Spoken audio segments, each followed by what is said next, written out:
Okay, so not long ago, I made a Galio video, and in there I talked about Galio synergy with the Aftershock.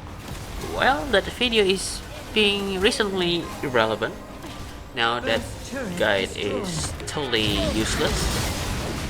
So yeah, thanks Riot. So this video is about roughly same as that video, but I add a little bit of a detail. So this time I will be as detailed as possible about the build and the champion itself. Okay, so let's get this thing started. Okay, so if we're talking about Galio, we must talking about bulkiness, tankiness, protector, right? Well, this is still the same, but bump up to the 11. With this rune adjustment, Galio is so good at dishing damage and tanking it from the adversaries with this build. Okay, I'm totally posting that because I'm reading the script, but seriously, this Ice Overload is so good and has so much synergy with Galio. I honestly hard to play with any other rooms with Galio. This build and the build is really easy as well. I always build the Sunfire or the Hollow Radiance, and that's the main choice of this build. This build is very similar from that last video, but we have to talk about the optimization of it, and because of the defensiveness of this build, it's kind of hard to dive. It's kind of hard to dive in as a damage dealer, but in this build you are a second support. Okay, this build is for second support in the mid lane. Your job is to hold the damage.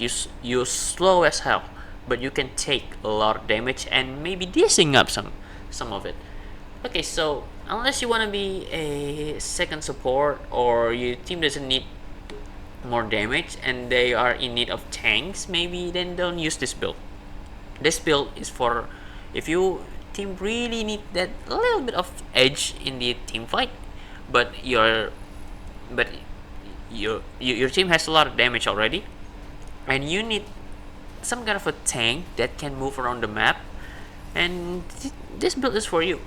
Okay, so you better off just use Electrocute or Phase Rush if you want to deal damage with other builds that I will make the video of. But the only other thing for this build is that positioning is key. Okay, if you and your team needs to be explained in details about the positioning in team fight, if you're using this build or if you're using these setups. Okay, so let's get into the there's no way we're gonna explain about positioning without telling you about how in the early game Galio will play. Okay, so for me this build is really easy because you are really reliant with your CC. I think you can only make a play if you already had level 3 and above. If you level 1, 2 and 3, I think you just focus on farming and clearing the minions. That's why you want to buy the burn item to clear the minion faster. Or maybe if you really like the mana boots, then buy it first. So yeah, that's the early game for this build. You just want to farm until you get level 3, and then you want to buy the main item first, because Cyan Fire and the Hollow Radiance wasn't really that expensive of an item. But there is one more tech that I'm using against one specific enemy or one specific damage dealer, and I will explain it to you. Okay, so that's it. That's the early game. You just farm until you're level 3, 4 and 5 and so on, and then once you have all, that's when you want to strike, because you want that CC. Galio has what, 4 CC abilities, three, the W, the E and the O. Okay, so you want to get those ability first, and then you want to roam around the map using your ult, item, maybe how you want to flank the enemy. That's up to you. Okay, so positioning. Okay, as a beefy warden, you don't want to be in the center of every team fight. you want to start from the outside of their formation because you will get melted by the ADC. Okay, so start from the outside from the team fight positioning and not directly inside. Except when you dive in with your ult, then you cannot do anything about it. But I really recommend you to start from the outside of the team fight formation before you want to get in and dive to the ADC, or maybe take some damage from them, or maybe disrupt them with your CC, because that's what Galio really specialized about. Okay, so why do I really saying that ADC is the counter of this build? Because remember, Galio wasn't really that good against the physical damage dealer, and that's why our secret tech that I will explain to you later will come in handy with this. Okay, so ADC right now is really strong, not because the item, but all the buffs that they get around last year and the start of this year is really still picking up with the collector, the bloodthirster, their rune is getting nerfed, right? The little temple, but it wasn't really gonna affect them that much because let's be honest, Riot buffing ADC because all of them want to be an anime protagonist for some reason, but that's it. Your ADC is the bane of your existence with this build because you really slow with this build. You're not using phase rush, well, 3 abilities, and then you can just scoop out there, right? Or maybe you can one shot them with the electric build. No, you have to really play really smart with this build, disabling their defenses, disrupting their plays, but at the same time you wanna deal damage with your item, with your with all of the item that you have, because I will explain it to you how you're gonna deal damage. Okay, so that's the positioning of your team fighting. So when do you want to use the setups? Okay, so if you want to use the setup, if you get it into champion select, and if you play a game and then you see your jungler pick a really offensive champion, or maybe a marksman champion like let's say like Kindred, and the new trend right now, I think you can say a little bit of assassin like Viego and Kha'Zix and Rengar. So you already missing a tank in your team, minus the Battleline, because sometimes the Battleline are picking really offensive tank. But let's talk about the jungler and the support first. If you want to use the setup, you really have to look at those two roles first from your teammates, and then you want to pick this build. If your team support pick an enchanter, and then you can consider using the Ice Overlord Galio. But if they use tanks, you better off with just phase rush, and then with the electrocute. If you want to play one shot assassin, it's fine, because at the end of the day, Galio still have a lot of tools to stay alive in team fight. But at least in those builds, he's not that slow, or at least his offensive is really offensive, and he's really fast with the item because of the assassin and the mage item.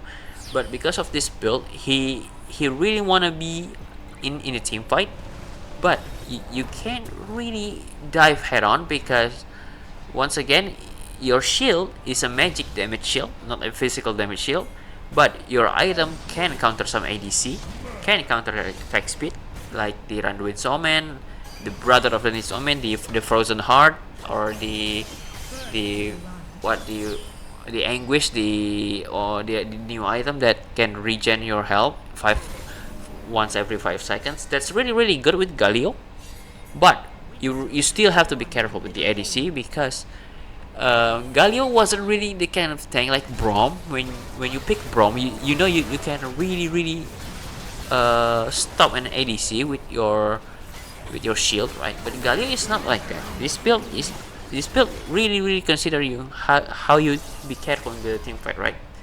Okay, so that's how you wanna using the setup. If you see your support using an enchanter like Lulu and Joanna, and you don't really have any tank to engage, well yeah, you use this build in the mid lane. But caution from their ADC. You really have to be careful with them.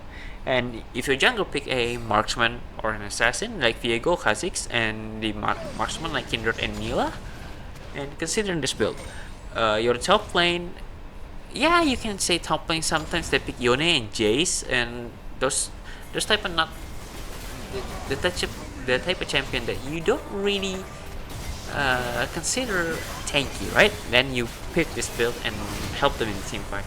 Okay, so the detail about the item is that this is the nitty gritty, the juicy item that Galio used when choosing this setup. Okay, so you might expecting me to tell you more about the Sunfire and the Hollow Radiance. Okay, those items really synergy with this build, but there is one tech that I want to tell you guys about.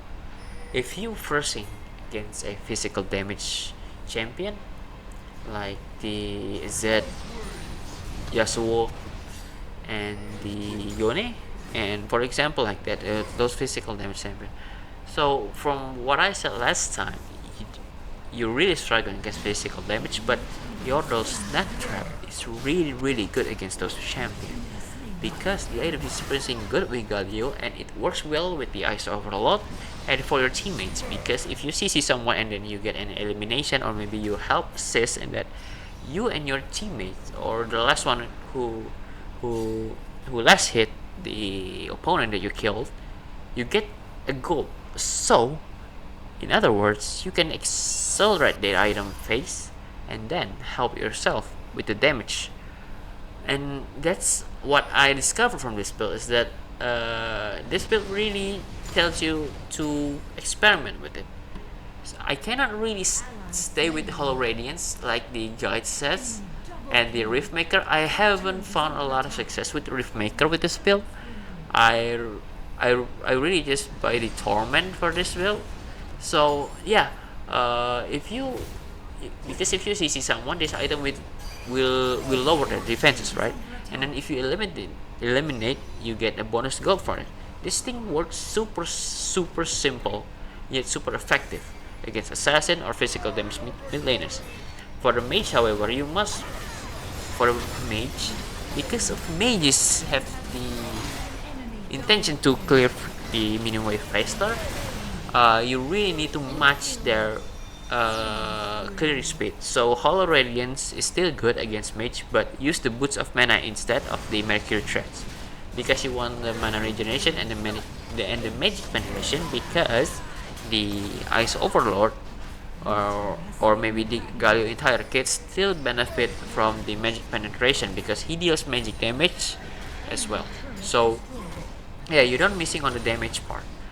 And this is the crucial. If they have a lot of life steal, for example, you first against a Yasuo and Yone, you have to buy Bramble Fest with this build. They will melt you if you don't buy the Bramble Fest. Okay, this is important as well because the anti-shield item and yeah, this is the anti-shield item, the Ocean Trident. Why? Because you need to cripple every defenses that they have. So including the shield, because the shield is the defenses, right? You have to buy the Ocean Trident. If you see Seraphine Karma on the mid lane, if you see Seraphine on the mid lane, buy Hollow Radiance and then go straight up with the Ocean Trident. Okay, you do not want to miss out on the anti-shield item because you need to cripple the shield. Those two champions shield are really freaking good. So you really need to counter that because Ocean Trident have HP. You still get the value from it for the Ice Overlord. So even if you're not building pure damage, so that thing's still good. Okay, so so this is like a 15-minute video. So we are at the end of the video. So let's conclude everything. When using this build, be careful of your positioning. Decide what rune do you want to use. This setup will not benefit your team if you do not have any damage in the mid lane. Watch out for shield and high damage lifesteal. For the ADC, by Bramble Fest, right? If you have suggestion for my next video, don't afraid to put it on the comment section. If you want to comment something, feel free to do it. I always read all your comments and it keeps me making this video. Don't forget to subscribe and take care and goodbye.